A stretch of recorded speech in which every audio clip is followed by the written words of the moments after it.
चलिए, तो we will discuss English for both examination, ठीक है। एसएससी और इंग्लिश आई गेस दोनों ही स्टूडेंट्स होंगे एंड विल गो बाइलिंगुअली, तो सो दैट समझने में आसानी हो, आराम से हम डिस्कस कर पाए सब कुछ। ओके, सो किसी ने एग्जाम दिया है अभी तक? कोई जो कुछ बताना चाहे, if someone has given examination earlier?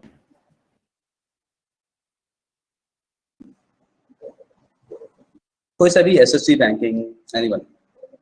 No? चलो, नो प्रॉब्लम, तो अब स्टार्ट करते हैं। फिर तो हम लोग सिलेबस एंड पैटर्न थोड़ा बहुत डिस्कस करते हैं ना। वैसे आपको आइडिया थोड़ा बहुत होगा, थोड़ा बहुत हम डिस्कस करते हैं बाकी का। या ओके, सो इंग्लिश पे यू नो दैट जो भी एग्जामिनेशन अभी यहाँ नहीं, मतलब जो भी एक जनरल इंग्लिश जब हम एग्जामिनेशन की बात करते हैं ना, बिकॉज अभी एप्टीट्यूड टेस्ट होता है, उसमें इंग्लिश के एग्जाम जहाँ भी जिस भी there are lot of examination जहाँ पे होते हैं, उसमें जहाँ पे भी अगर एप्टीट्यूड में इंग्लिश इंक्लूडेड होता है, तो उसमें आपको पता है जनरल इंग्लिश यानी कि एसएससी, बैंकिंग, इसमें भी तो इंग्लिश हमारा 3 पार्ट्स में डिवाइडेड होता है। 3 पार्ट्स क्या है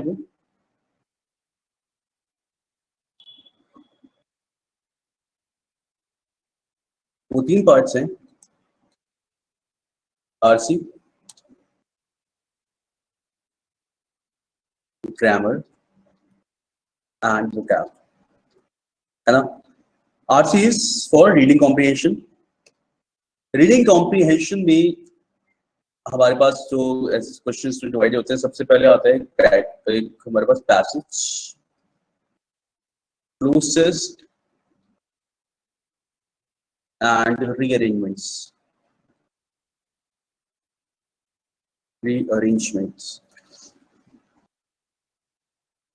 अच्छा, साथ में मेरे को ये बताओ, do you guys read anything as in newspaper, novel, कुछ भी पढ़ने का मन करता हो वैसा वाला लेजर टाइम में, एज इन जिस टाइम पे लोग फेसबुक और ये सब कुछ चलाते हैं, उस टाइम पे कोई पढ़ता है कुछ? What do you read guys? Ruchi, Simran, क्या पढ़ते हो? Novels, Kumud, okay. सर ये पैसेज के बाद क्या लिखा है? पैसेज के बाद मैंने लिखा है क्लोजेस्ट, इट्स CLOZETEST, ठीक है।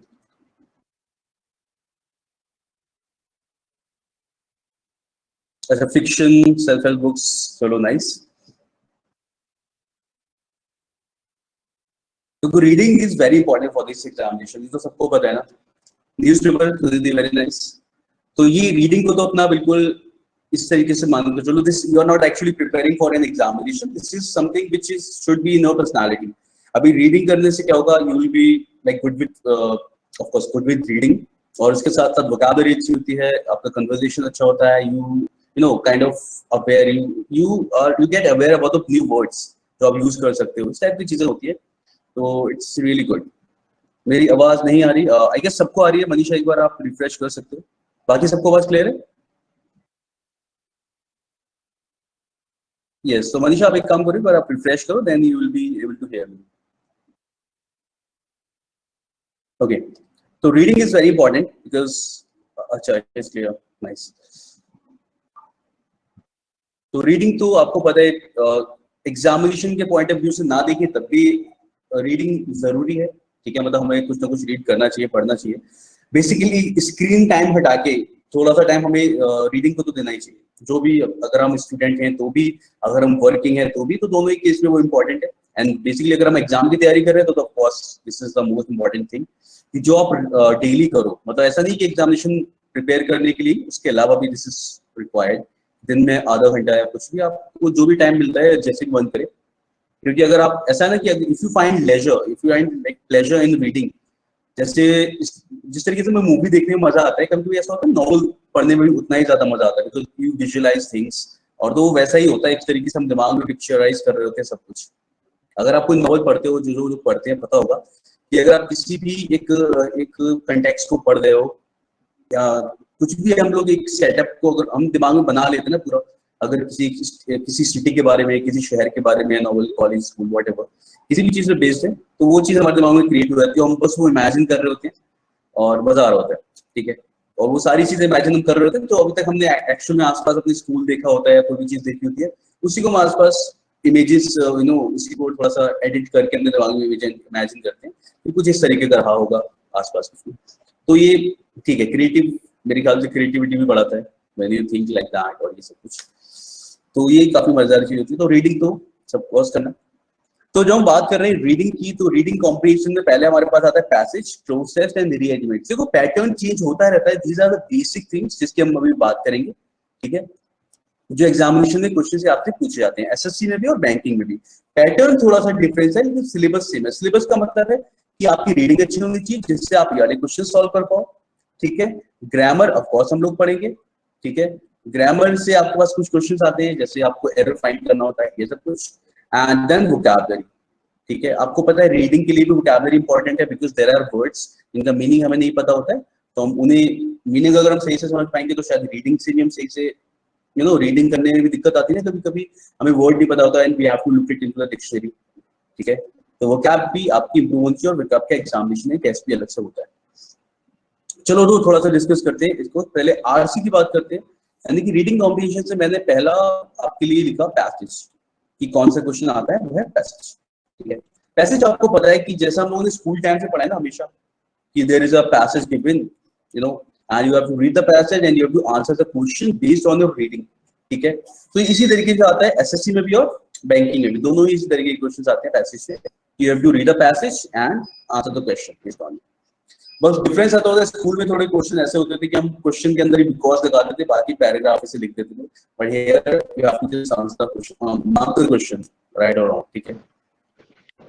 और बैंकिंग में देखा जाए तो क्वेश्चंस थोड़े ज्यादा आते हैं, मतलब पैसेज थोड़ा अच्छा होता है, ये सारी चीजें वो हम डिफिकल्टी लेवल की बात हम डिस्कस कर लेंगे बाद में, अभी बस मैं बताता हूँ क्वेश्चंस कैसे आते हैं, ठीक है। तो पैसेज बिल्कुल ओल्ड स्कूल जो हम लोग पहले करते हैं वैसे ही पैसेज है, बट ऐसा है कि कई बार पैसेज थोड़े से अच्छे आ जाते हैं। अगर आप न्यूज़पेपर पढ़ रहे हो तो आपको कोई दिक्कत होनी नहीं चाहिए रीडिंग में भी, and if you are basically if you are a reader you will be able to solve this questions like fluently, ठीक है। उसके बाद क्लोज टेस्ट। क्लोज टेस्ट पता है किसी को, व्हाट आर क्लोज टेस्ट? ये भी रीडिंग बेस्ड आपका टेस्ट होता है, मतलब एक क्वेश्चन है रीडिंग बेस्ड। अब पैसेज में आपको पता है 5 से लेकर 10 क्वेश्चन कितने भी आ सकते हैं based on the passage. Cloze test क्या होता है? आई बिलीव देखा सबने होगा ये वाले question, fill in the blanks हम सब लोग जानते हैं। आप लोगों ने ऐसा क्वेश्चन देखा है जिसमें एक पैसेज चल रहा है, then there is a blank, then again passage continue है, देन बीच में एक और ब्लैंक है, then passage continue, then again blank. देखा इस तरीके का एक पैराग्राफ दिया होता है उसके अंदर ब्लैंक्स होते हैं इस तरीके से, है ना। और आपने देखा होगा हर एक, जैसे मान लो ये एक ब्लैंक है, ये एक ब्लैंक है, हर एक ब्लैंक के लिए क्या करते हैं आपको ऑप्शंस देते हैं कि फर्स्ट ब्लैंक के लिए 5 ऑप्शंस है, सेकंड ब्लैंक के लिए 5 ऑप्शंस है, थर्ड ब्लैंक के लिए 5 ऑप्शंस है। And what you have to do, you have to read the passage, आप पैसेज पढ़ते हो, ठीक है, and based on your reading you have to find the answer कि भाई पहले ब्लैंक में क्या आना चाहिए, दूसरे वाले ब्लैंक में क्या आएगा, थर्ड ब्लैंक में क्या आएगा, ठीक है। ये हो गया। और मेरे हिसाब से अगर आपने इससे पहले किया होगा, these questions are quite fun to solve, है ना, मतलब अच्छे लग रहे होते हैं उस टाइम पे सॉल्व करने में, बिकॉज मेरे हिसाब से फिल इन द ब्लैंक्स और ऐसी चीज हम हमेशा करना पसंद करते हैं, बिकॉज ऑप्शंस दिए होते हैं, कई बार हम अपने दिमाग चला के और आंसर ना भी बताओ तो भी बेस्ड ऑन आवर रीडिंग हम आंसर लगा लेते हैं, ठीक है। तो they are actually fun to solve, ठीक है। तो ये जिसे बोलते हैं क्लोज टेस्ट। अभी फिल इन द ब्लैंक से किस तरीके से अलग है? फिल इन द ब्लैंक्स में बस ऐसा होता है कि हमें पता होता है कि एक क्वेश्चन है, मतलब एक क्वेश्चन है जिसके अंदर कुछ ब्लैंक दिया है and you have to solve it. इसमें क्या है, ब्लैंक्स ज्यादा हैं। अगर मान लो आपके पास 5 फिल इन द ब्लैंक्स हैं और एक क्लोज टेस्ट जिसमें 5 ब्लैंक्स हैं, बस डिफरेंस ये है कि फिल इन द ब्लैंक्स में हर एक सेंटेंस अलग अलग होता है, यहाँ पे क्योंकि ये एक पूरे पैराग्राफ का पार्ट है तो एवरीथिंग इज कनेक्टेड, मतलब there is a whole story, या तो स्टोरी है या फिर कोई इंफॉर्मेशन है which is started from here और ये पूरे में कंटिन्यू होती है, ठीक है। तो यानी कि पूरा का पूरा एक पैराग्राफ एक ही टॉपिक के बारे में होगा and based on the context कि किस बारे में बात चल रही है, किस टोन में बात चल रही है, हमें ऑप्शन और आंसर लगाने होते हैं, ठीक है। तो यही चीज है। तो basically fill in the blanks ही है, बस पैराग्राफ के अंदर है, तो हमारा आराम से इसका डिफरेंस समझ सकते हैं और इसे सॉल्व कर सकते हैं, नथिंग इन दैट, ठीक है। तो ये हो गया क्लोज टेस्ट। इसके बाद आता है हमारा जो चीज नेक्स्ट है, it is rearrangements, sentence rearrangements, third part जो हमारा आरसी का है, ठीक है, रीअरेंजमेंट्स।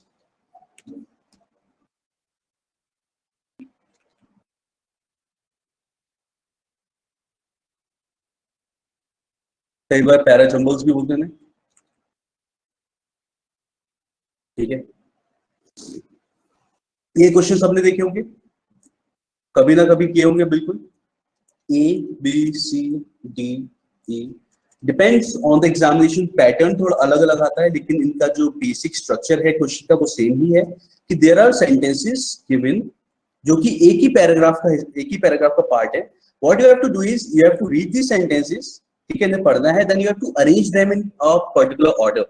ऐसा होता है ना कि आप इन सेंटेंस को पढ़ो और पढ़ने के बाद what do you think is the correct order, तो उसे आप उस ऑर्डर में अरेंज कर दो कि ये जंबल्ड फॉर्म में दे रखे हैं, आपने पढ़ा, आपके अकॉर्डिंग पहला ये आना चाहिए, उसके बाद ये, फिर डी, फिर सी, फिर ई, ठीक है। आपके अकॉर्डिंग ये आपका अगर इसका आंसर होगा तो इसे 2-3 तरीके से एग्जामिनेशन में पूछा जाता है, लेकिन इसका मेन जो ऑब्जेक्टिव है वो यही है कि you have to read the passage and you have to arrange them, कि ये एक पैराग्राफ का पार्ट थे वाले सेंटेंसेस जंबल्ड फॉर्म में दे रखे थे, आपने उसे बस सही क्रम में लगा दिया, ठीक है। This is correct arrangement according to you.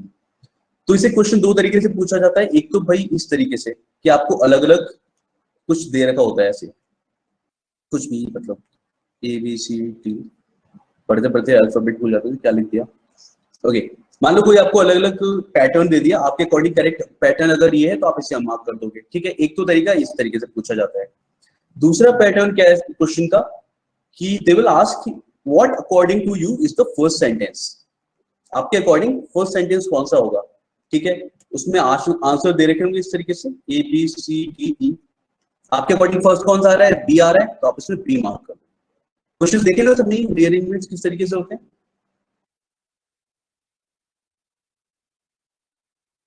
Yes और नो, देखा है मेरे ख्याल से, है ना, यस,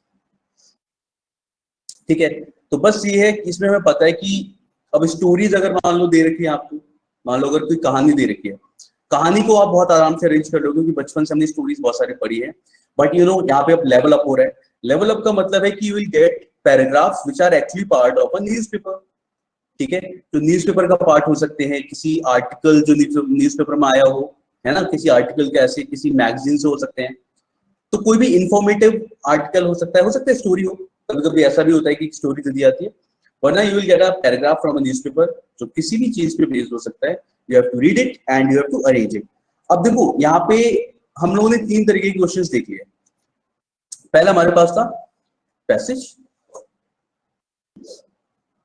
पैसेज में देखा जाए तो क्या है, एक्चुअली एक बड़ा सा पैराग्राफ है, पैसेज है, जिसे आपको रीड करना है और उसके अकॉर्डिंग क्वेश्चन आंसर करने हैं। सेकंड हमने देखा क्लोज टेस्ट। क्लोज टेस्ट क्या है, बेसिकली एक पैसेज है, you have to read it and you have to find fill the blanks, ठीक है। रीअरेंजमेंट में क्या है, रीअरेंजमेंट भी एक पैसेज ही है, एक पैराग्राफ ही है, जिसके सेंटेंसेस आपको क्या करने हैं, जंबल्ड फॉर्म में दे के और सही ऑर्डर में आपको अरेंज करने हैं, ठीक है। तो बेसिकली देखा जाए तो इन तीनों पार्ट्स में देयर इज अ पैसेज जिसपे क्वेश्चंस अलग अलग तरीके से पूछे गए हैं, ठीक है। इसीलिए हम इसे बोलते हैं रीडिंग कॉम्प्रिहेंशन। रीडिंग कॉम्प्रिहेंशन का मतलब क्या होता है कि जब भी इस तरीके से अगर आपसे पूछा जाए, रीडिंग का मतलब तो हमें पता है, रीडिंग का मतलब तो रीडिंग है, comprehension is what do you comprehend from the passage, मतलब उससे आपको पढ़ने के बाद क्या समझ में आया। तो ये जो टेस्ट है वाला रीडिंग कॉम्प्रिहेंशन के तीनों पार्ट जो हो गए, जैसे पैसेज, क्लोज टेस्ट और रीअरेंजमेंट्स, ये आपकी उस स्किल को टेस्ट करते हैं कि if you whether you are a good reader और नॉट, और किसी पैसेज को जल्दी से पढ़ के आप कितना जल्दी से समझ सकते हो, है ना। देखा जाए तो उसी स्किल के टेस्ट है। अगर आप पैसेज पढ़ पा रहे हो तो आप उसके क्वेश्चन आंसर कर पाओगे, ठीक है। अगर आप अच्छी तरीके से रीड कर पा रहे हो, आपकी वोकैबुलरी भी अच्छी है, आप क्लोज टेस्ट भी कर सकते हो। And if are good reader, अगर जंबल्ड फॉर्म में आपको एक सेंटेंस, एक पैराग्राफ दे दिया जाए, आप उसे आराम से अरेंज कर सकते हो। तो instead of seeing them as a question, जैसे अगर किसी को थोड़ा बहुत भी पजल है, ऐसी चीज सॉल्व करने में मजा आता है, पजल से वो वैसे वाला क्रॉस वर्ड टाइप का समझने लगता है, तो ये उसी तरीके की चीजें होती हैं। तो मेरे ख्याल से ये questions they are fun to do, क्योंकि एक तरीके से आप खुद को टेस्ट कर रहे हो, और इसीलिए मैंने कहा reading is very important, because आपको पता चल रहा है कि तीनों पार्ट पता है मेजर पोर्शन कवर करती है किसी भी एग्जामिनेशन में, अच्छे अच्छे क्वेश्चन आते हैं, ज्यादा क्वेश्चन आते हैं इनपे। तो इसको आपको मास्टर करने के लिए रीडिंग ऐसी चीज है जो आप आज से स्टार्ट करो, ठीक है। And this is a personal thing, I am telling you कि यहाँ पे हम लोग जैसे ग्रामर करेंगे, वोकैबुलरी करेंगे, सब कुछ करेंगे, बट रीडिंग को आप अपने किस लेवल पे ले जाना चाहते हो, this is a personal thing, personal stuff, कि आप कितना ज्यादा उसमें मास्टर करना चाहते हो खुद को, एंड यू नो बेटर कि आप रीडर कैसे हो, मतलब आपको पढ़ने में कितनी दिक्कत होती है, कितने नहीं, ओके। तो बट आई से कि जो लोग जैसे जो लोग नॉवल पढ़ रहे हैं, इट्स गुड, क्योंकि रीडिंग करना इज बेसिकली गुड, लेकिन आप you should shift towards newspaper की तरफ शिफ्ट करना स्टार्ट करो। अच्छा, एक तो मैं बताता हूँ क्या होता है, दो तरीके की रीडिंग होती है। एक होता है प्लेजर वाली रीडिंग, जैसे हम लोग न्यूज़पेपर पढ़ रहे हैं। एक होता है क्या बोलेंगे उसे, एम, जिसमें एक ऑब्जेक्टिव रीडिंग होती है।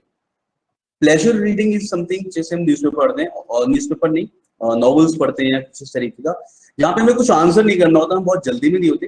कभी कभी तो ऐसा होता है हम पूरा 2-3 लाइन दोबारा पढ़ते हैं, ठीक है, हम बिल्कुल भी जल्दी में नहीं होते, हम आराम से पढ़ रहे होते हैं, हमारी फेवरेट लाइन्स होती है उसके अंदर, इस टाइप की चीजें होती हैं। कई बार ऐसा होता है हमने एक बार पढ़ा और शायद समझ में नहीं आया, हमने दोबारा पढ़ दिया उसे, ठीक है, एक तो वो हो गया। दूसरा होता है objective reading, when you read a question like this, जिसमें आपको पढ़ने के बाद आपको आंसर भी निकालना है, आपका दिमाग इस पे भी है, ठीक है, यानी कि और एग्जामिनेशन में दे रहे होंगे तो आपको स्पीड भी मेंटेन करनी है। पता नहीं चीज की स्पीड भी मेंटेन करनी है थोड़ा सा। तो ये चीज ऐसा है कि हाँ, जो लोग नॉवल पढ़ रहे हो, यू शुड थोड़ा सा शिफ्ट करो टुवर्ड्स रीडिंग आर्टिकल्स, न्यूज़पेपर की तरफ। और जो लोग न्यूज़पेपर पढ़ रहे हो, तुम लोग एडिटोरियल पढ़ना शुरू करो, जो एडिटोरियल इसमें आते हैं, times of India, the Hindu, basically लोग द हिंदू की तरफ पढ़ना चाहेंगे। लेकिन अगर कोई स्टार्ट करना चाह रहा है ना किसी न्यूज़पेपर से, go for times of India, मुझे लगता है थोड़ा एंटरटेनिंग ज्यादा है वो, ठीक है। बट उसके बाद हम थोड़ा सा सीरियस न्यूज़पेपर द हिंदू की तरफ भी पढ़ सकते हैं, ताकि हम वहाँ पे क्वेश्चंस मतलब अच्छे आर्टिकल्स पढ़ सकें, ओके। तो ये तो हो गया इसका पार्ट रीडिंग का। एंड आगे बढ़ते हैं, नेक्स्ट आता है हमारा ग्रामर।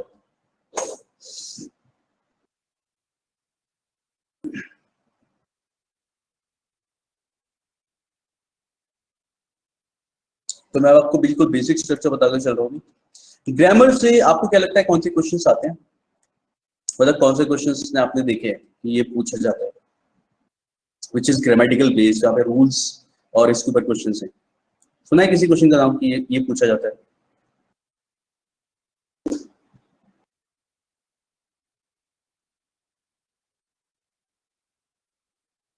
टू फाइंड एरर्स, बिल्कुल सही कुमार, है ना, कॉमन एरर्स, यस मान्य, ठीक है, यस मणिकांत, तो ये पूछा जाता है, बिल्कुल सही। तो ग्रामर यानी किसी ने बोलते हैं spotting errors. Amrita, synonym antonyms ये थोड़ा उसका पार्ट हो जाएगा ना, वोकैब का, सिनोनिम एंटोनिम्स, तो यस पूछे जाते हैं, ये भी बिल्कुल सही बात है। तो spotting errors,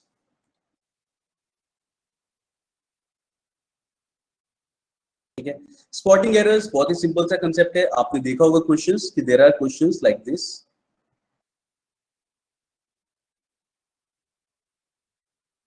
here a question is divided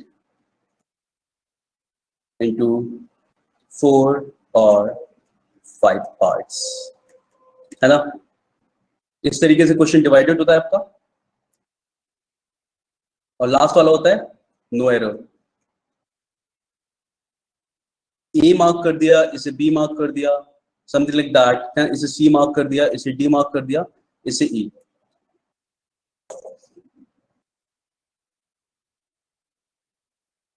ठीक है।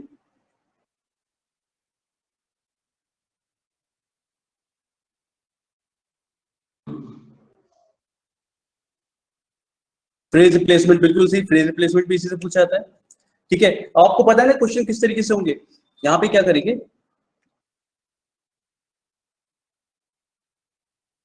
मान लो क्वेश्चन कैसे दिया जाएगा, मान लो यहाँ पे लिखा है क्वेश्चंस, आपको एरर फाइंड करना है, मतलब क्वेश्चन ये किस तरीके का आता है, you have to read the sentence, आपसे कहा जाएगा कि सेंटेंस को पढ़ो and you have to find the error. आपने देखा here your questions is divided into 4 और 5 पार्ट्स, हियर अ क्वेश्चंस, आपको पता है ये क्या दिखाता है, सिंगुलर दिखाता है, तो अ क्वेश्चंस तो बोला नहीं जाएगा, ठीक है। तो हम क्या करेंगे, या तो हम यहाँ पे चेंज करें, या तो हम यहाँ से ए हटा दें, तो ए हटा देंगे हम पे, यार क्वेश्चन इज डिवाइडेड, तो बेसिकली ए लिखा है, तो यहाँ पे क्या करेंगे, अ क्वेश्चन, यार a question is divided into 4 और 5 पार्ट्स।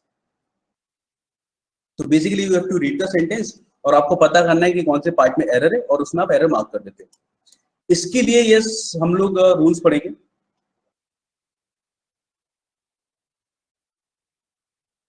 तो एरर्स हम लोग कैसे करते हैं, इट इज एरर फाइंड करना is based on some rules.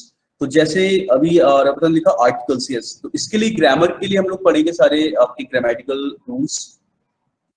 Like will start with nouns, pronouns, right, adjectives, articles, tenses,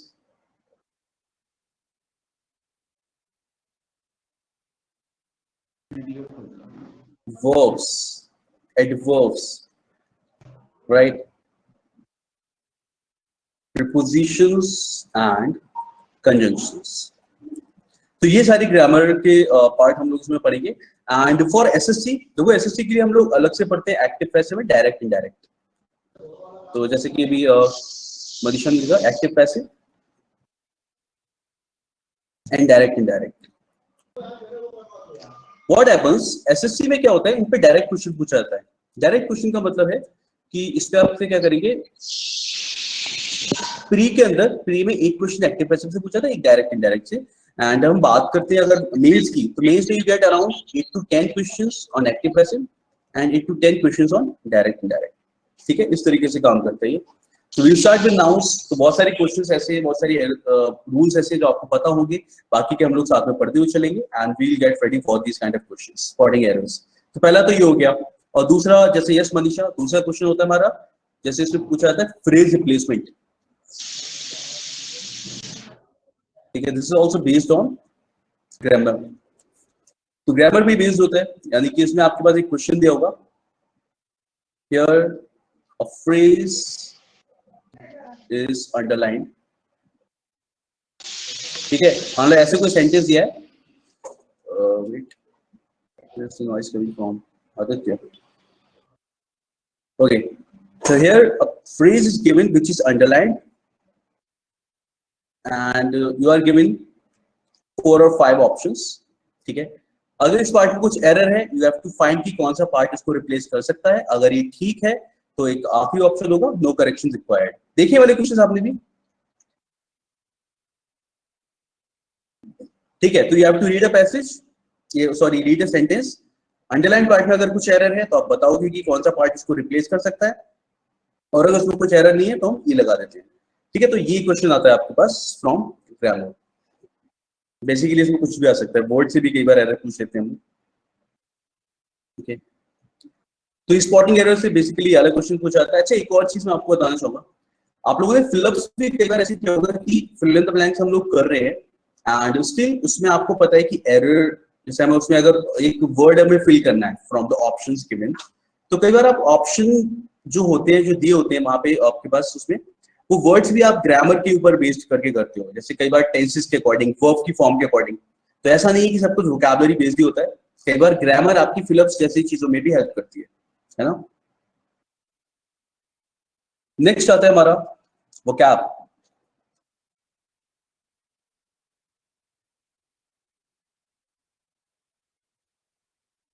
vocab से हम लोगों ने भी बात कर रहे थे, क्वेश्चन कौन सा था हमारा, एंटोनिम, सिनोनिम्स, राइट। और कौन सा वर्ड होता है, और कौन से क्वेश्चन आते हैं इस पे, वन वर्ड सब्स्टिट्यूशन।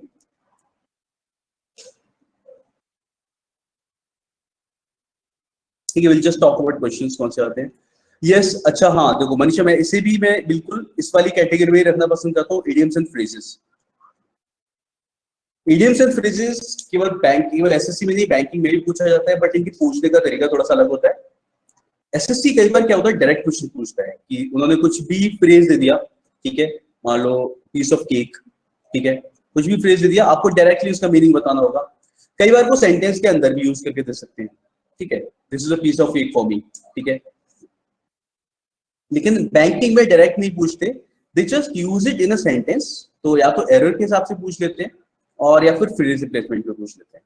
ठीक है, तो बेसिकली हम इडियम्स एंड फ्रेजेस भी तैयार करेंगे। ठीक है, antonyms and synonyms, hardcore vocabulary. ठीक है, you are given a sentence, you are given a word, कोई भी वर्ड दिया होगा आपको, ठीक है, and you have to find कि इसका सिमिलर मीनिंग कौन सा है, या फिर इसका, जैसे एंटोनिम की बात की जा रही है तो इसका ऑपोजिट पूछा जाएगा आपसे, और सिनोनिम की बात की जा रही है तो इसका क्या होगा, similar word for the same meaning. ठीक है, ये चीज है।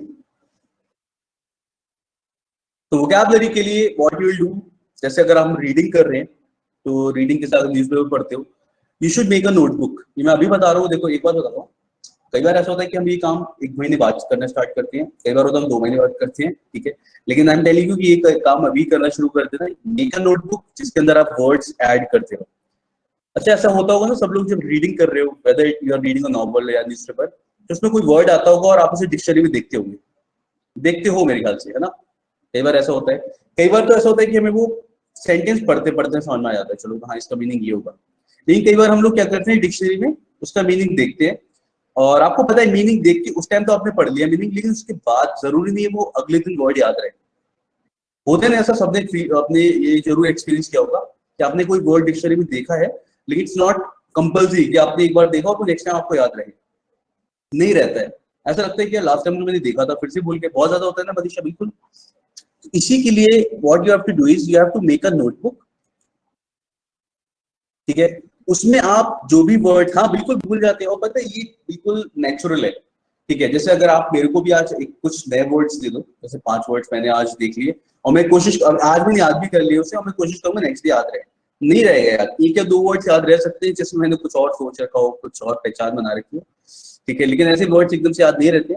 उसी के लिए what you have to do, make a notebook, उसमें वर्ड्स ऐड करो, ठीक है, फिर अगली बार उसे 2-3 दिन में रिवाइज करो, ठीक है, फिर नए वर्ड्स ऐड करो, और इसी साइकिल को रिपीट करते रहो, ठीक है।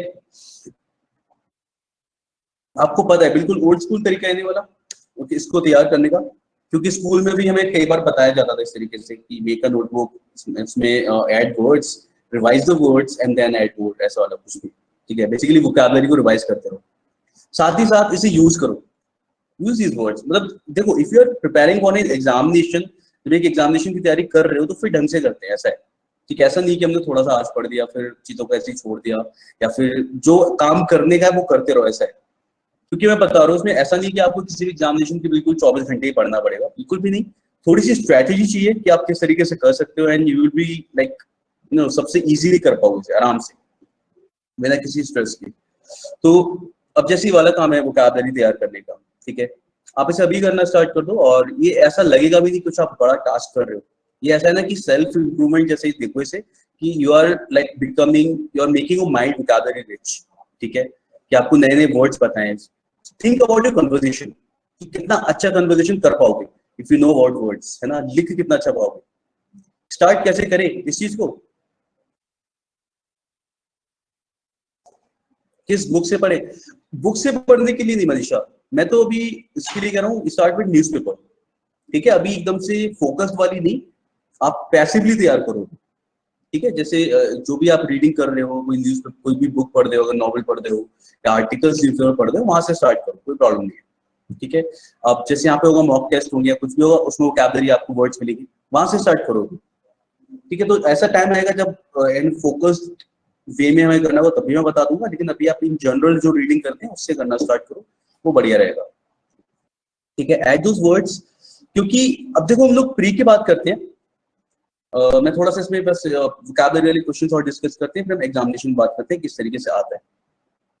तो वोकैब में आपके लिए देखो main antonyms, synonyms, one word substitution, आपको पता है, और जैसे हिंदी में आता था अनेक शब्दों के लिए एक शब्द, one word substitution. You will given a sentence, a person who does this is called this, ऐसे बोलते हैं ना, a person who has compulsive urge of stealing, kleptomaniac. तो one word substitution basically vocabulary ही है, ठीक है। और उसके बाद आता है इडियम्स एंड फ्रेजेस, जिसको हमने भी डिस्कस किया। ये थोड़े इंटरेस्टिंग होते हैं अगर आपको इंटरेस्टिंग लग रहे हो तो, ठीक है, मतलब अगर कोई ऐसा चाह रहे हो तो इंटरेस्टिंग काफी ज्यादा होते हैं ये, क्योंकि स्कूल टाइम से मेरे को तो काफी पसंद है इडियम्स एंड फ्रेजेस। कई बार ऐसा होता है इसमें कि आपको दिमाग नहीं चलाना पड़ता है, आप ऑप्शन देख के आराम से लगा सकते हो, अच्छा इसका मतलब तो ये होना चाहिए। और कई बार ऐसा होता है कि हमें एक बार पढ़ना पड़ता है, तो ये बहुत ही सिमिलर है वोकैबुलरी से, because if you know it, इसमें कुछ और कैलकुलेट नहीं कर सकते, कुछ ग्रामर का रूल नहीं लगा सकते, बस ऐसा है कि कोई वर्ड, कोई फ्रेज दे रखा है या कोई वर्ड दे रखा है, उसका मीनिंग पता है तो पता है, ये है। एक बार इन्हें पढ़ा होना या यूज किया होना बहुत जरूरी है, ठीक है, ओके। एंड ठीक है, वोकैबुलरी से मोस्टली ऐसे ही आता है, आपको पता है fill in the blanks questions आते हैं आपके पास, फिलअप्स आते हैं। फिलअप्स भी आपसे 2 तरीके से पूछे जाते हैं, सिंगल ब्लैंक वाले भी होते हैं, with one blank, and double fillers भी होते हैं, ठीक है। तो एक ब्लैंक के साथ भी होंगे, दो ब्लैंक के साथ भी होंगे। सिंपल, ये वही है जिस तरीके से आप बचपन से अभी तक करके आए फिल इन द ब्लैंक्स, ठीक है। आपको एक सेंटेंस दिया and you have to look at the options, आपके अकॉर्डिंग जो सही है आप उसे मार्क कर देते हो, ठीक है।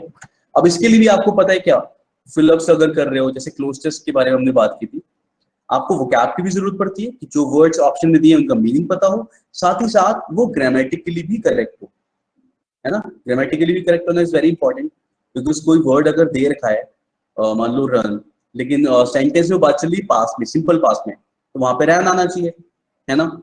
इस तरीके से, तो इस तरीके के वोकैबुलरी का भी यूज, वोकैबुलरी के साथ साथ ग्रामर का भी यूज होता है फिर जैसे क्वेश्चंस के अंदर, ठीक है। तो ये तो हो गया वोकैबुलरी वाला पार्ट, ठीक है। तो बेसिकली इन सारी चीजों का combination, RC, reading comprehension, grammar and vocab, तीनों चीजों के कॉम्बिनेशन से you get ready for the examination. और उसके बाद क्या होता है, एक बार हम लोगों ने इन तीनों चीजों को तैयार कर लिया, फिर एग्जाम का पैटर्न में चाहे कुछ भी हो, हमें कभी भी टेंशन लेने की जरूरत ही नहीं होती। You just look at the instruction कि क्या करना है इस क्वेश्चन में, you will just read it and question कर पाओगे। तो मेरे क्लास में अगर कोई भी होगा, उसे किसी भी कोई भी एग्जामिनेशन आप दे रहे हो, एसएससी दे रहे हो या बैंकिंग दे रहे हो या कोई और आपका देने का मन है, किसी भी ऐसी कोई दिक्कत आनी नहीं वाली कि यार पैटर्न चेंज हो गया, अब मैं क्या करूं। होता है ना, कई बार आपने सुना होगा कि एग्जामिनेशन के पैटर्न चेंज होते रहते हैं, 2 क्वेश्चन ये वाले ज्यादा आ गए या 5 क्वेश्चन वो ज्यादा आ गए, तो वो चीजों की टेंशन कभी इंग्लिश वाले पार्ट में आपको होनी नहीं वाली है, बिकॉज हम चीजों को इस तरीके से लेके चलेंगे, हम क्वेश्चन प्रैक्टिस इस तरीके से करेंगे कि you have to read the instruction and you have to solve the answer, ठीक है। Solve the question and get the answer, ऐसे बोलना चाहिए। चलो, तो अब थोड़ा सा ये बात करते हैं। आपको पता है क्वेश्चंस कितने आते हैं जनरली एसएससी में? यू गेट क्वेश्चन प्री में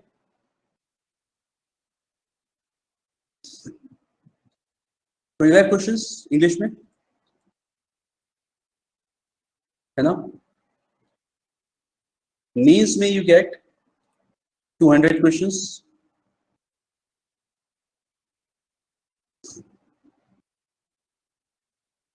ठीक है। उसके बाद एक और एग्जामिनेशन होता है, इसे क्या बोलते हैं? डिस्क्रिप्टिव। डिस्क्रिप्टिव में क्या आता है आपके?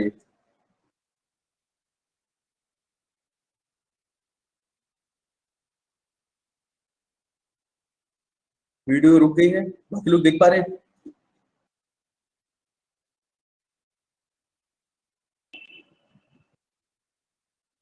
ये लेटर एंड ऐसे। रविता, अगर ऐसा हो ना तो आप एक बार रिफ्रेश करके देख लो, आई गेस सब देख रहे हैं। निशु, ऐसे राइटिंग वगैरह, यस ऐसे राइटिंग वगैरह आता है मुझे। यू गेट ऐसे राइटिंग, ठीक है, ऐसे, लेटर और प्रेसी, है ना। तो प्रेसी राइटिंग आती है, ऐसे राइटिंग आएगा, लेटर आएगा, प्रेसी आएगा। देखो ऐसे जैसा हम लोगों ने बचपन से ऐसे लिखा है उसी तरीके का है, बट अब आपको पता है कि यार आप यहाँ पे भी एग्जाम के लिए तैयारी कर रहे हो, गेट एक ऑफिसर लेवल अच्छी जॉब मिलती है आपको, तो प्री आपने एग्जामिनेशन दिया, मेंस दिया, ठीक है, उन्हें पता है कि यार तुम होशियार हो, तुम प्री क्लियर करके मेंस क्लियर करा है तुमने। डिस्क्रिप्टिव ऑल्दो उसी के दौरान हो जाता है, डिस्क्रिप्टिव मेंस देने के बाद क्वालिफाई जिन लोगों ने किया होता है उन लोगों का होता है, ठीक है। Now they know that you are intelligent, question तो कर पाए हो, ऐसा है। Now they will see what is your point of view, ठीक है, वो क्या देखना चाहते हैं। देखो letter writing is very easy, I am telling you कि बिल्कुल वही है जिस तरीके से हमने बचपन में किया था, उसी तरीके के लेटर लिखने हैं आपको, and this is the easiest thing. क्योंकि पैटर्न याद करना भी कोई मुश्किल काम नहीं, बहुत ही इजी है कि हमें पता चल जाए उसका वो किस तरीके से लेटर लिखते हैं, उसका जो भी सेटअप होता है, जो पैटर्न होता है, वो तो आप आराम से कर सकते हो। आपके चाहे फॉर्मल लेटर हो या इनफॉर्मल, इजीली कर लिया जाएगा, तो इसमें कोई दिक्कत नहीं है। ऐसे राइटिंग, क्योंकि ऐसे राइटिंग मोस्टली एसएससी में यू गेट अराउंड 250 वर्ड कैसे होता है ना, 250 words you have to write essay. Now the thing is, अब हम इतने बड़े हो चुके हैं कि हमें कोई भी टॉपिक मिले, वी आर इंटेलिजेंट, और आई वुड शुड से कि we are like experienced enough कि हम, अभी बताता हूँ निशु, अभी इसी पे आ रहा हूँ मैं, प्रेसी पे आ रहा हूँ, ठीक है। तो ऐसे राइटिंग में क्या होता है ना, we are like smart enough कि हम लोग किसी भी कोई भी टॉपिक दोगे, हम कितना भी वर्ड्स कैसे लिख सकते हैं, 400-500 वर्ड्स का हम आराम से लिख सकते हैं। बात ये कि हमें 400-500 वर्ड्स का नहीं लिखना। मान लो अगर एसएससी की बात कर रहे हैं, you are given a word limit of 250 words, एंड अब एक चीज समझो, उन 250 वर्ड्स में you have to write it so effectively, इतना ज्यादा इफेक्टिवली लिखना है कि आप ये सिलेक्शन ले पाओ, ठीक है। अब एक चीज समझो कि आपका जो ऐसे लिखने का तरीका होगा, जैसे मैं आपको एक टॉपिक देता हूँ अभी ऐसे लिखने के लिए, आप उसको ऐसे लिख लोगे आराम से, लेकिन जो आपको ऐसे लिखने का जो तरीका है ना, एक होता है कि we have our own style of writing, हम जो भी कुछ लिखते हैं हमारा अपना स्टाइल डेवलप हो चुका है अभी तक, जितने हमने बचपन से ऐसे पढ़े हैं, जो भी हमारी नॉलेज है अभी उसके अकॉर्डिंग। अगर हम उसे एनहांस करना है तो आपको समझ में आ रहा होगा कि एक महीने में एनहांस नहीं किया जा सकता, because we are talking about writing style, ठीक है। We are talking about using of words, using of phrases, तो हम अपने एक ऐसे को और इफेक्टिव बना पाए, तो वो ओवरनाइट नहीं होगा, वो एक महीने में नहीं होगा। उसके लिए आपको हर एक टॉपिक पे, क्योंकि किसी भी टॉपिक पे आ सकता है, और उस टॉपिक पे आप इफेक्टिवली कुछ लिख पाओ, उसके लिए आपको प्रैक्टिस चाहिए, उसके लिए आपको बहुत सारी चीजें पढ़ी होनी चाहिए। तो आप ऑलरेडी पढ़ चुके हो, रीडिंग कर चुके हो, तो बेसिकली आप आज ही से तैयार करोगे डिस्क्रिप्टिव की, ठीक है। हमें तैयारी हिसाब से करनी नहीं कि हमें प्री देना है, सबसे इंपॉर्टेंट सभी के लिए अपना दिमाग इस तरीके का सेट करके रखो कि हमें प्रिपेयर ऐसे नहीं करना है कि प्री की तैयारी करेंगे, हमें ये दिमाग में रख के तैयार करना है कि हमें डिस्क्रिप्टिव देना है, ठीक है। डिस्क्रिप्टिव भी देना है और उसके लिए तैयारी करना स्टार्ट करोगे, आपका ये सब कुछ तो बहुत आराम से होगा, क्योंकि ग्रामर और ये सब कुछ हम लोग करेंगे ही, लेकिन हमेशा दिमाग में आपको एक चीज बनाए रखनी है कि you have to write descriptive examination, और उसमें आपको एक ऐसे भी लिखना है, तो आप उस तरीके का अपने दिमाग को कर पाओ कि टाइम, क्योंकि टाइम की कमी नहीं होती, आप आराम से लिख सकते हो, एक घंटे में आराम से लिखा जा सकता है, तो 1 घंटे का टाइम मिलता है, ठीक है। तो ऐसे के लिए टाइम की कमी नहीं होती, बट हाँ हम किस तरीके से लिख रहे हैं, कौन कौन से फ्रेजेस सीख रहे हैं, तो रीडिंग जो भी आप करना शुरू करोगे वो आपकी वोकैबुलरी इंप्रूव करेगा, यस बिल्कुल करेगा। वो आपकी इसमें जो आरसी वाला पार्ट है उसमें हेल्प करेगा, बिल्कुल करेगा। वो आपको डिस्क्रिप्टिव के लिए भी तैयार करेगा साथ ही साथ, इसीलिए मैंने बोला कि यू हैव टू प्रिपेयर कि आप इसके हिसाब से तैयार करो, ठीक है। तो ये हो गया ऐसे writing. Now what is precis? Precis is basically summary. School में याद है हम लोगों ने समरी लिखते थे, स्कूल में कैसे करते थे हम लोग समरी, अगर एक 300 वर्ड्स का पैसेज दे रखा है तो हम क्या करते थे, उसी में से पैसेज शॉर्ट करके उसमें से कुछ सिलेक्टेड वर्ड्स निकाल के हम 100 वर्ड्स में लिख देते थे उसे। किया होगा मेरे ख्याल से कुछ लोगों ने तो ऐसा, कि कोई अगर दे रखा है तो उसे करते थे ना अमृता ऐसे, ठीक है। और मुझे ऐसा लगता था इतना फनी चीज थी वाली, मतलब टीचर्स भी सोचते हो कि हम क्या कर रहे हैं लोग, कि पैसेज देखो और उन्होंने मजे से इस पर शॉर्ट करके लिख दिया। हमें भी लगता था स्मार्ट है, इतना लंबा पैसेज फालतू में दिया था, इतनी भी बात समझ में आ जा रही है तो, ठीक है। तो अभी यहाँ पे क्या करना होगा, ऐसा तो बिल्कुल नहीं कर सकते ऑफ कोर्स तो फ्री मार्क्स जैसे था निशु, बिल्कुल फ्री मार्क्स ये भी थे, पता है पैसेज के भी फ्री मार्क्स ही होते थे, बिकॉज हम क्या करते थे, क्वेश्चन लिखा उसका तुमने बिकॉज लिखा और उसमें से आंसर लिख के ऐड कर दिया आगे, ठीक है। और थोड़ा स्मार्ट फील होता था कि यार चलो ठीक है हम खुद आंसर निकाल पा रहे हैं, अभी तक टीचर्स निकालते थे क्लास में, यहाँ पे हमने खुद देखो बिकॉज करके आंसर निकाल दिया, ठीक है। तो वो मेरे ख्याल से हमारे थोड़ा मोराल बूस्ट करता था कि चलो बच्चे होशियार हो रहे हैं, चलो। तो ये वहां पे तो काम कर गया। तो लेकिन यहाँ पे प्रेसी राइटिंग में बेसिकली क्या करना होगा, you have to read the passage जो भी दे रखा है, उसको 1/3 में ये मान के चला जाता है कि जो भी दे रखा है उसका अगर आपको समरी लिखनी है तो 1/3 वर्ड्स में लिखनी है, 300 है तो 100 में ऐसा कुछ रफली, ठीक है। +10 -10 इतने वर्ड्स आराम से हर जगह चल जाते हैं, जैसे ये है ना 250 वर्ड्स का, तो उसमें +20 -20 सब चल जाएगा। अगर आपने 230 तक लिखा, 225 तक लिखा तो भी चलेगा। 230 मतलब 230 240 और 260 70 चलता है, कोई दिक्कत नहीं है। तो वैसे समरी में आपको you have to read the passage और इसे खुद लिखना है। हम इसी की प्रैक्टिस करेंगे अब, ठीक है। You have to write it in your own words, जो आप इसे आराम से अपने वर्ड्स में लिख पाए हो, जितना स्मूथ लिख सकते हो उतना स्मूथ लिखो। स्मूथ का मतलब है कि ऐसा नहीं कि बहुत बड़े बड़े वर्ड्स लिखने, सेम ऐसे के अंदर भी ऐसा है, ऐसा नहीं कि आपको वोकैबुलरी बहुत खतरनाक लिखनी है। बात यह है कि इतना इफेक्टिव लिखो कि इट शुड बी एंगेजिंग और एक बार में आसानी से पढ़ा भी जा सके, ठीक है। और अच्छी वोकैबुलरी अच्छे फ्रेजेस यूज कर पा रहे हो तो अच्छी बात है। तो समरी में भी यही करना है, जो भी पैसेज आपने लिखा पहली बार में आपको जो समझ में आया, right it in your own words, ठीक है। तो ये हो जाएगा आपका प्रेसी राइटिंग, ठीक है। तो सही चीजें हैं ये, और देखा जाए तो मेरे ख्याल से इंपॉर्टेंट भी है, मतलब अगर देखा जाए तो हर जगह इंग्लिश होती है, और इतनी चीजें तो हम लोग को आनी चाहिए, ये है, ठीक है। ऑल तो ऐसी राइटिंग हो रही है, आपको पता है हिंदी में भी अवेलेबल, हिंदी में भी होता है, बट आई वुड से कि आप यार मेंस भी देने वाले हो, आपको पता है इंग्लिश में 200 क्वेश्चन आने वाले हैं, इतनी सारी इंग्लिश पढ़ोगे ऑलरेडी पैसेज पढ़ सॉल्व करने के लिए, पैसेज तो हिंदी में नहीं आएगा ना, तो जब इतनी मेहनत ऑलरेडी करने वाले हो तो इसे भी इंग्लिश में तैयार कर लो, ऐसा है। क्योंकि अभी तो टाइम है, आप लोग भी तैयारी करना शुरू कर रहे हो और नेक्स्ट ईयर के क्वेश्चन को अभी टारगेट करोगे एग्जाम को, तो इस तरीके से किया सकता है। वरना शूट योरसेल्फ, जो भी आपको लैंग्वेज पसंद है उसमें कर सकते हो, बट मेरा हमेशा कहना ये होता है कि इतने सारे क्वेश्चन आप इंग्लिश में तैयार कर रहे हो तो उसमें भी लिखा जा सकता है। रीडिंग ही करना है, और बेसिकली खुद को इम्प्रूव भी करना है। It's easy. तो आपको समझ में आया ना कि जब हम लोग जो रीडिंग कर रहे हैं वो केवल प्री के लिए नहीं है, वो आपके लास्ट तक जाने वाली है साथ में। और जो वोकैबुलरी आप जो भी अपनी नोटबुक पे लिखोगे, ऐड करोगे words, this is also going to help you to achieve this goal. ठीक है, और ठीक है, तो ये हो गया आपका सब। अब देखो क्वेश्चंस किस तरीके से आते हैं, जो हमने पैटर्न, जब हम सारे क्वेश्चंस पढ़े थे ना, sir is there any negative marking for exceeding the given word limit. ये सच, इसमें वर्ड लिमिट में हमेशा नेगेटिव मार्किंग होती है कुछ। अब पूरा एग्जैक्टली हम नहीं बोल सकते कितना होता है, कि हाँ there is -5 kind of thing, तो हमेशा इन्वॉल्व होती है इसमें। ठीक है, नेगेटिव मतलब कम के लिए भी होता है और ज्यादा के लिए भी होता है। -5 मतलब कोई डिपेंड करता है, -5 -, इतना तो कोई नहीं लिखेगा कि और ज्यादा हो जाए। बट हाँ, कि हमें ऐसा नहीं है कि आपने 250 की जगह 300 कर दिया तो आपको एक्स्ट्रा मार्क्स मिल जाएंगे।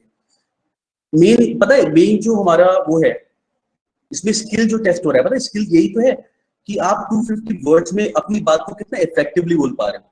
ठीक है, वरना तो अगर वो चाहते तो 300 भी कर सकते थे, आप 350 भी कर सकते थे। लेकिन आपके जो स्किल को टेस्ट किया जा रहा है वो यही है कि आपको लिमिटेड वर्ड्स में you have to express the whole idea. ठीक है, और रीडिंग जो हम लोग करते हैं तो पता है कई बार ऐसा होता है कि अगर जो लोग पढ़ रहे हो, नॉवेल्स पढ़ते हो या न्यूज़पेपर पढ़ते हो, कई बार ऐसा होता है ना कि कुछ अच्छा सा फ्रेज दिया होता है और आपको लगता है यार इसे मैं भी यूज करूंगा कहीं ना कहीं, या तो बोलने में यूज करूंगा या कुछ लिखने में यूज करूंगा। न्यूज़पेपर पढ़ते हो या फिर कोई नॉवल पढ़ते हो, कहीं ना कहीं कोई डायलॉग अगर ऐसा आता है तो आपको लगता होगा यार कहीं यूज किया जाए। ठीक है, can you please tell what facilities we will get for English subject by the faculty? Facilities and the English faculty, क्या फैसिलिटी चाहिए निशु? लाइट, बिजली, पानी, ऐसा कुछ? लाइक नोट्स, अरे डोंट वरी, नोट्स में ऐसा होगा जैसे हम लोग पढ़ रहे हो, फैसिलिटीज में मेरे को सीधा ऐसा लग रहा था बिजली पानी की व्यवस्था करा दूंगा। Okay, don't worry, will go, you will gate notes जो हम लोग कर रहे होंगे साथ में। ठीक है, जैसे क्लास में हम लोग जो नोट्स लिखेंगे, आई वुड सजेस्ट जैसे क्लास में जिस तरीके से आज मैं लिख रहा हूँ ना, इस तरीके से हम लिखते चलेंगे। You get ready with the notebook, उसमें लिखते रहो, इट वुड बी बेटर, ये ज्यादा अच्छा रहेगा। बिकॉज अगर जो पीडीएफ होता है ना, वो थोड़ा सा मेरे ख्याल से ज्यादा मजा नहीं आता पढ़ने में, बिकॉज बुक्स में तो सब लिखा ही है ना, ऑलरेडी लिखा है, सब जगह सारी चीजें लिखी है।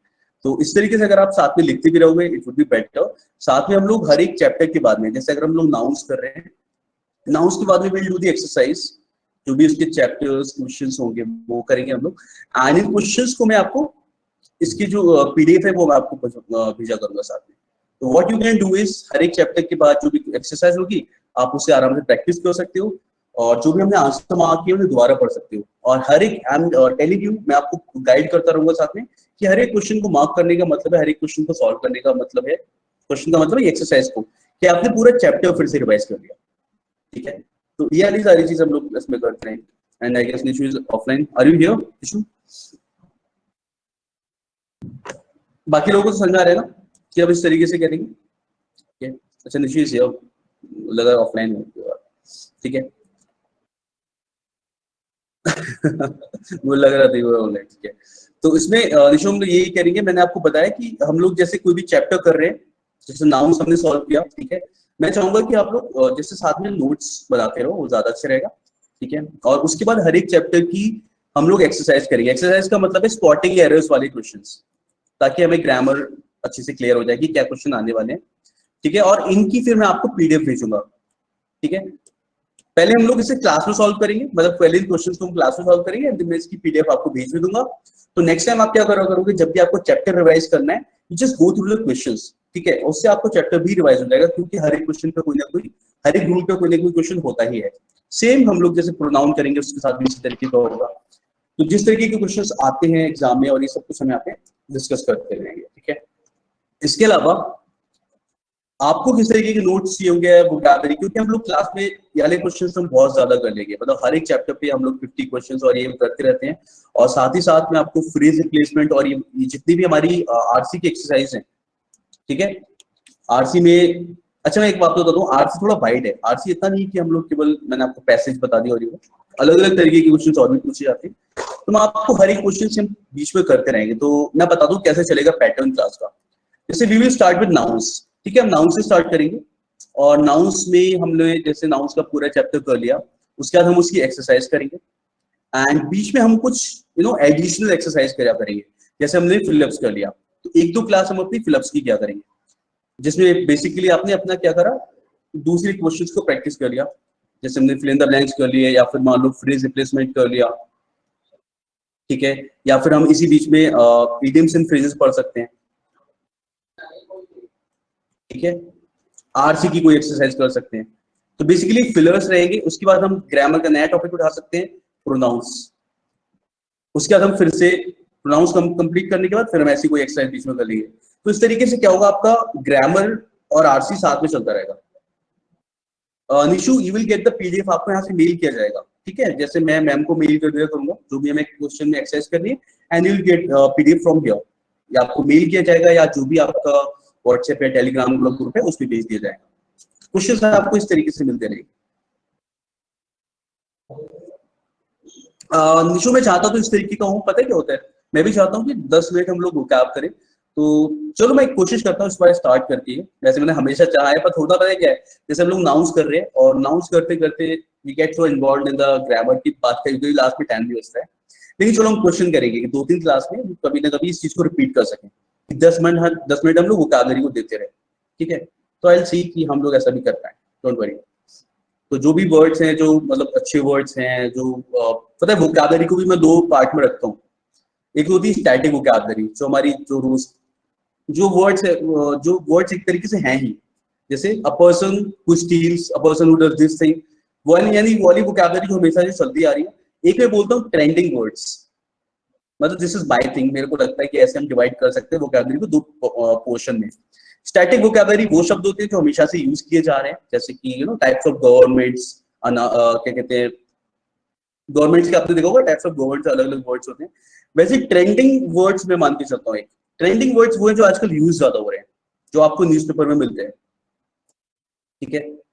ये आप रीडिंग से तैयार करते हो और ये आप किसी भी बुक से भी तैयार कर सकते हो, ये प्रीवियस ईयर पेपर से भी तैयार होते हैं। स्टैटिक वोकैबुलरी आपकी प्रीवियस ईयर पेपर से भी तैयार हो जाती है, और जो ट्रेंडिंग वर्ड्स हैं ये आप न्यूज़पेपर जैसी चीजों से तैयार करते हो। तो देखूंगा मैं, ये दोनों ही चीजें हम लोग साथ में करते हुए चलेंगे, ठीक है। तो क्लास में ये क्वेश्चंस भी कर लिया करेंगे, साथ ही साथ वोकैबुलरी भी क्वेश्चन करेंगे हम लोग साथ में। अरे Nishu, example of trending words का मेरा मतलब ये कि आजकल जो कुछ वर्ड्स आप कोई भी न्यूज़पेपर पढ़ते हो उसमें बहुत बार यूज हो जाता है, ठीक है। जैसे कुछ दिन पहले तक एक वर्ड था, आपने देखा होगा हर कोई इस चीज को अपडेट कर रहा था, नॉस्टैल्जिया, ठीक है। नॉस्टैल्जिया मतलब पता है ना आपको उसके मीनिंग सबको। मेरे ख्याल से फेसबुक ने इसे बहुत ज्यादा वो कर दिया था, आपने देखा होगा हर कोई नॉस्टैल्जिक फील कर रहा था थोड़े टाइम बाद। एक इंसान ने नॉस्टैल्जिक फील करना शुरू किया, उसके बाद बहुत सारे लोग नॉस्टैल्जिक फील करने लगे और सबने अपनी भी पुरानी फोटोज और ये सब डालना शुरू कर दिया, ठीक है। तो ट्रेंडिंग वर्ड्स का मेरा मतलब कुछ भी होता है जो आप आर्टिकल्स में पढ़ते हो न्यूज़पेपर में, ठीक है, आर्टिकल्स में पढ़ते हो या जो सोसाइटी में ज्यादा यूज हो रहा है, वोकैबुलरी है बेसिकली, ठीक है, वो वाले वर्ड्स। देखो आपने देखा होगा पहले लोग लाइक पैंडेमिक राइट नाउ, या बिल्कुल सही, पैंडेमिक राइट नाउ, पहले लोग ये वाला वर्ड कम यूज करते थे, प्रोक्रेस्टिनेट। अब लोग ये वाला वर्ड काफी यूज करते हैं, पता है ना ये प्रोक्रेस्टिनेशन क्या होता है, प्रोक्रेस्टिनेशन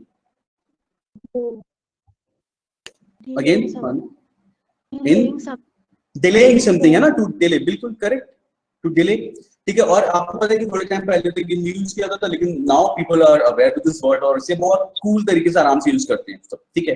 तो ट्रेंडिंग वर्ड से मेरा मतलब वही था कि जो वर्ड्स आप नॉर्मली आजकल ट्रेंड में यूज हो रहे हैं, किसी भी आर्टिकल्स में पढ़ देते हो, जो सब लोग यूज करते हैं वो वाले वर्ड्स, क्वारंटीन, ठीक है, ठीक है। तो there are lot of words ना, बहुत सारे वर्ड्स 2020 में नए बहुत सारे वर्ड्स दे दिए आके, कुछ खोया है कुछ पाया है ना, नए वर्ड्स मिले बहुत सारे, ठीक है। बाकी कभी टाइम मिला करेगा तो हम शशि थरूर के ट्वीट्स भी देख लिया करेंगे, ठीक है ना, वो भी बढ़िया रहेगा।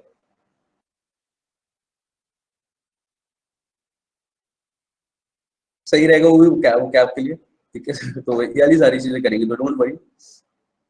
और चलो I think let's keep it till here, आज के लिए इतना रखते हैं। अच्छा, नेक्स्ट क्लास में हम लोग थोड़ा सा भी डिस्कस और करेंगे, मैं आपको पैटर्न एक बार और बताऊंगा, जैसे एसएससी में क्वेश्चंस कितने आते हैं, किस तरीके के आते हैं, ये हम डिस्कस नहीं कर पाएंगे। एंड बैंकिंग में कितने क्वेश्चंस आते हैं और किस तरीके के आते हैं, ठीक है। फिर मैं आपको बताऊंगा नेक्स्ट क्लास में एक और चीज हम डिस्कस करेंगे कि आरसी को मतलब कितना वाइडली बैंकिंग में डिवाइड किया गया है, ठीक है, कि आरसी केवल पैसेज नहीं है, आरसी काफी कुछ है। तो लेकिन हाँ, अगर आप अच्छे रीडर हो तो आपको किसी भी जगह पे ना एसएससी ना बैंकिंग कहीं भी टेंशन लेने की जरूरत ही नहीं, क्योंकि वोकैबुलरी आप उसी तरीके से करोगे मतलब वर्ड्स नोटबुक में ऐड कर दे रहो, एंड हम अच्छे रीडर बन जाएंगे, फिर तो क्वेश्चन आराम से कर पाएंगे सारे, ठीक है। ग्रामर हम ऑफ कोर्स साथ में करेंगे। तो नेक्स्ट क्लास में हम बात करेंगे कि ये वाली सारी चीजों की हम बात करेंगे, एरर्स कैसे सॉल्व करना सीखेंगे हम लोग, ठीक है। तो यहाँ की उसके बाद हम लोग स्टार्ट करेंगे अपना पहला चैप्टर नाउन्स, राइट। तो आज वाला थोड़ा बहुत आइडिया आपको पैटर्न का और टाइप्स ऑफ क्वेश्चंस का लगा होगा, ठीक है। And till then keep reading, कुछ ना कुछ रीड करो, you know, keep reading the good stuff, and we'll meet in the next class. So thank you guys, see you in the next class, enjoy your day, have fun and stay fit. Okay, thank you guys.